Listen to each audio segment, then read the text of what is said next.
This week on Engage the Sage. Hi everyone, I'm Don Saucier. Welcome to this week's episode of Engage the Sage. In our last two videos, I talked about ways to infuse empathy into your classes to make the teaching better for you and the learning better for your students. In one of those videos, I talked about the empathetic course design perspective, about the overarching things that we can think and infuse into our class to make it empathetic, to take on the perspective of our students, both emotionally and cognitively, to help us connect with them and to teach them better. In another video, I talked about specific syllabus statements that you can make to let your students know explicitly about your teaching practices, taking into account their empathy, their mental health, and your respect for their diversity. Today, I want to talk about issues that I'm having and solutions to those issues about teaching into the void. I have classes with synchronous online components, which means I'm teaching my students using Zoom in real time. Last semester, when I did this, I didn't really have a Zoom policy, which meant that a lot of times when I was doing this real-time teaching online over Zoom, I was teaching to my students with their videos off. So I was seeing a lot of darkness, just their names written in white on my screen. And it was really hard for me to connect to them. It was really hard for me to teach them well. I found that I didn't know when they didn't understand. I didn't get that nonverbal reaction of, huh? When I would say something that just made no sense. So I wasn't getting real time feedback in what it is that they were understanding and what it is they weren't. So it was hard for me to understand what they were learning. It was hard for me to connect with them. And it was hard for me, quite frankly, to enjoy the experience the way that I always do in those face to face classes that I used to teach. Now, I also know from my own Zoom experience, because I'm on Zoom a lot, that it is hard to pay attention when your video is off.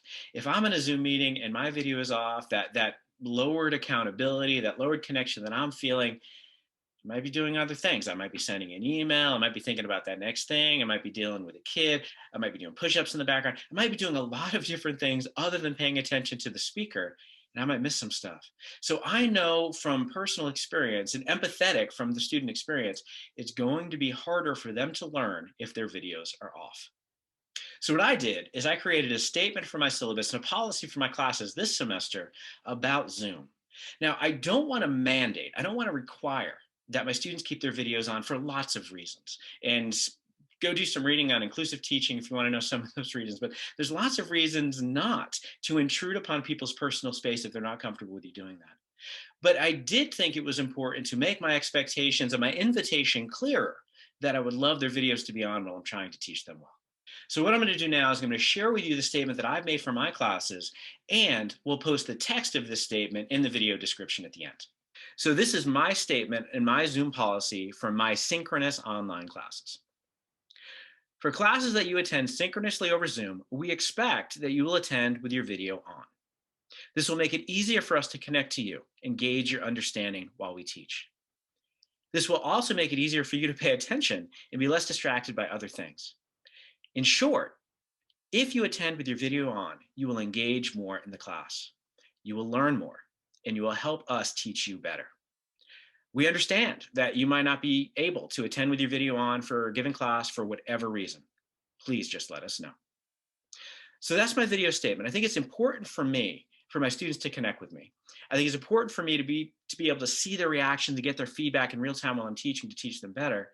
And I also think it's really important for me to let them know explicitly why I have this policy, and to explicitly let them know that this policy is set up to help me teach them better so that they can learn better and be more successful in my class.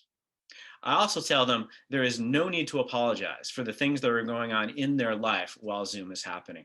So if family members or roommates or pets or kids or anything come, that is completely, totally fine. No need to apologize for any of that.